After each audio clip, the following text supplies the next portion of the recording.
the word of the day today is underestimated. Because as Saquon Barkley gets that new contract, I have to remember the circumstances in which he arrived and how this happened, and how there's this line between underrated and our word of the day, underestimated. What happened was with Saquon Barkley, and I find this to be fascinating, and if the Eagles do have the city's first dynasty ever, in large part, him being Saquon Barkley, meaning being underestimated, will be the key cog in that happening. And I can't rule that out. I can't say it's going to happen, but after watching the way the Eagles performed, and if Howie Roseman has the offseason I think he wants to have, there's no reason to think they can't at least attempt it. They got a bunch of guys signed through 2028. You win enough times between now and 2028, you have a dynasty. The Giants knew that Saquon was good, and this is what I mean by underrated is different than underestimated. Saquon Barkley was a blue-chip prospect, great at Penn State, top draft pick, drafted before almost any running back is taken anymore, and he performed. But the Giants got to the point where they underestimated, one, that people would pay him, and now he's been paid twice since they decided not to pay him. They underestimated how much of an impact he can have in the right situation, and they were in the wrong situation. And they underestimated, obviously, how great he really was. They knew he was great, but he was even greater than they realized. And it got me to thinking, the Eagles were able to benefit from that. And then that obviously made me think about the Super Bowl. And I'm thinking, like, man, they underestimated Jalen Hurts. I mean, the guy had already finished second in MVP, and these national pundits just decided he couldn't throw. So I don't want to say it was just underrated because everybody been watching Jalen Hurts since he was 18 years old. Alabama, Oklahoma, second in the Heisman, second in MVP. They underestimated that if they sold out to stop Saquon, whether or not he can make it pay. So we want to talk about that. And then also, I'm looking at this thing from ESPN where they project a bunch of deals on 7, as they refer to them as star players. And I'm looking at it. And what they think is Josh Sweat is not going to end up in Arizona, although they have Arizona making an offer. They have him ending up with the Commanders on a contract of 3 years, $60 million, with $40 million guaranteed, something that the Eagles would not be able to match in any way, shape, or form. And also on this list is Milton Williams. They have the Broncos offering him $40 million guaranteed in a contract. They have the Patriots offering him $55 million guaranteed in a contract, something the Eagles would just not be able to do.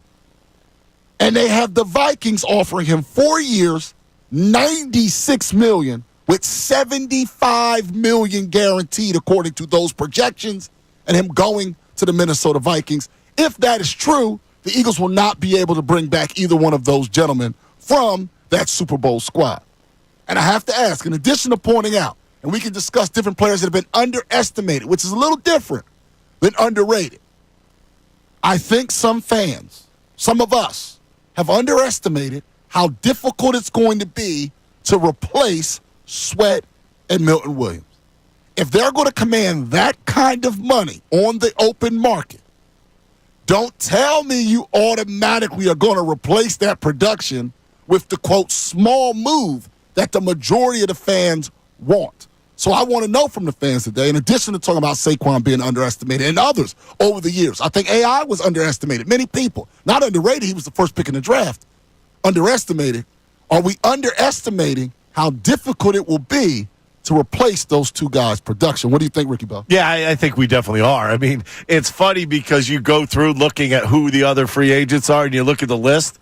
Who's on the top of the list? Both of them. Yeah. You go to the edge rushers, and there he is. And Sweat's on the top of the list, and then you go to the tackles, and Milton Williams is right on the top of the list. So what you're doing is you're losing the best free agent that's out there in both categories. So, no, it's not going to be as easy. I mean, I went through, I believe, about 20 names. And I'm looking at the names. There's a lot of names that are recognizable out there and people would kind of be attracted to.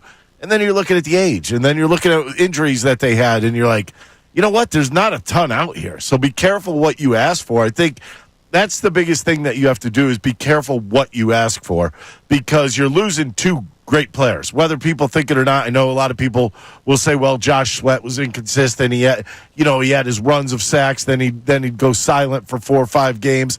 Yeah, well, that probably happens to pretty much everybody in the NFL at times. And, the Eagles have had a great roster, especially this past year. And it's going to be hard to replace anybody on that roster, let alone 2 guys that are in on your front line. So I just look at this whole thing. Go ahead, take a look. Look at the free agents that are out there. Look at the edge rushers that are out there. Look at the defensive linemen that are out there. And you might not come up with a better 2. So what you really have to sit back and say to yourself is, what can get us close to that?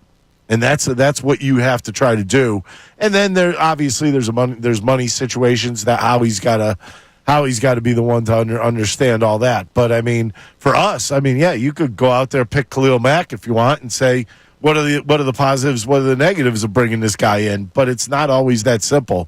I think when you're losing something as big as Milton Williams and as big as Josh Sweat, I think it's just hard to replace. It absolutely is. Also, for people out there, edge rusher just got a little bit more expensive. Max Crosby, right before the show, agrees to a 3-year, $106.5 million extension that includes $91.5 million guaranteed. The price tag for Micah Parsons just went up even more for the Dallas Cowboys. But that's the market for edge rusher, and Josh Sweat's not going to get that kind of money, but they're not going to be able to afford him, and they're not going to be able to afford Milton Williams. They're not taking a discount in this market. So, again, Saquon, great, let's talk about that. And all the other guys that are underestimated. But have we perhaps, the collective we, underestimated how difficult it'll be to replace the number 1 defensive end free agent and the number 1 defensive tackle free agent entering the legal tampering period? Thanks so much, everybody, for watching. Really appreciate it. If you want more of this content, make sure you like and subscribe. And you can do that kind of over here if you want more of the best show ever.